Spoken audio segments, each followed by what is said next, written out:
माझे पांडवांवर किती प्रेम आहे आपणही ते जाणताच. युद्धात माझे शरीर कौरवांकडून होते. पांडवांवर बाण जरी सोडले पण मनाने इच्छित होतो की पांडवांना जय मिळो. जयोस्तु पांडुपुत्राणाम अशी सदिच्छा व्यक्त करूनच मी बाण सोडत होतो.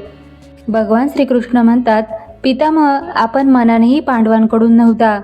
कौरवांच्या सैन्यात राहून माझ्या पांडवांशी युद्ध केले. आपण जर मनाने पांडवांबरोबर होता तर शरीराने पांडवांकडून का राहिला नाहीत? भीष्म म्हणतात, हे प्रभो, मला त्यावेळी तुमच्या दर्शनाची इच्छा होती, पण आपण तर अर्जुनाच्या रथावर होता. मी विचार केला की जर पांडवांकडून राहिलं तर समोरून आपले दर्शन कसे घेऊ शकेल. आपले सतत दर्शन व्हावे म्हणून मी पांडवांच्या विरुद्ध कौरवांच्या पक्षाला जाऊन मिळालो. मी पांडवांकडून असतो तर मला आपले दर्शन नीट झाले नसते. भीष्म स्तुती करतात, ज्याचे शरीर नीलकमलाप्रमाणे नील आहे, त्रिभुवन सुंदर आहे, ज्याच्या कटीला सूर्यकिरणाप्रमाणे झळकणारा पितांबर शोभत आहे आणि तोंडावर कमळासारख्या छटा पसरल्या आहेत, अशा अर्जुन सख्या श्रीकृष्णावर माझी निष्कपट प्रीती असो. पार्थ सखे रती मर्मास्तू अशा स्वरूपसुंदर पार्थसारथी श्रीकृष्णाला दररोज आपल्या सन्मुख ठेवा. इंद्रियरूपी घोड्यांना भगवंताच्या स्वाधीन करून द्या. शरीर रथ आहे तर इंद्रिय घोडे आहेत. मी आपली निष्काम बुद्धी आणि मन आपल्याला अर्पण करीत आहे. मतिरूप कल्पिता वितृष्णा, मन तर केवळ देवाला देण्याचीच वस्तू आहे. तरीही जगात कोणी स्त्रीला मन देतो तर कोणी पुरुषाला मन देतो. भगवंत म्हणतात, तुम्ही आपले धन नव्हे मन मला द्या.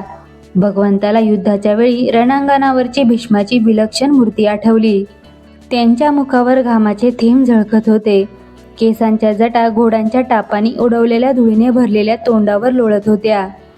श्रीकृष्णाला वाटले, भीष्म पितामह फार समजदार आहेत, किती गोड चालत आहेत.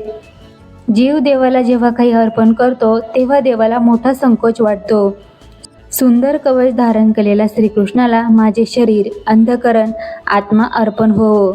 भगवंताला विनवा की माझ्या शरीर रथावर आपण विराजमान व्हा व मनात असा भाव ठेवा की माझ्या शरीर रथावर द्वारकाधीश श्रीकृष्ण बसले आहेत.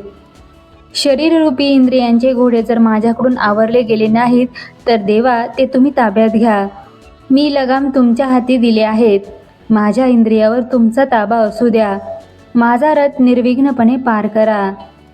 प्रभूला शरण गेलेल्यांचे मरण मंगलमय होते. हे नाथ, आपण जगात माझी प्रतिष्ठा किती वाढवली आहे, माझा केवढा सन्मान केला आहे. माझी प्रतिज्ञा खरी करण्यासाठी आपण आपली प्रतिज्ञा मोडून दिली.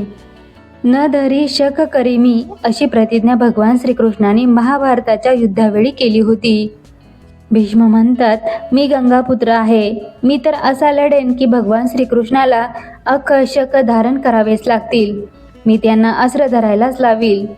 भीष्माच्या बाणांनी अर्जुन बेशुद्ध झाला तरी भीष्म बाणांचा वर्षाव करतच राहिले. भगवान श्रीकृष्णाला असे वाटले, असा जर बाणांचा वर्षाव चालू राहिला तर माझा अर्जुन मरून जाईल व महाअनर्थ घडेल. भगवान श्रीकृष्णांनी रथावरून उडी मारली. सिंहासारखी गर्जना करून रथाचे चाक हातात घेऊन ते भीष्मांवर धावून गेले. भीष्मांनी त्याच वेळी रथावरून खाली उतरून भगवान श्रीकृष्णाला नमस्कार केला व त्यांचा जय जयकार केला.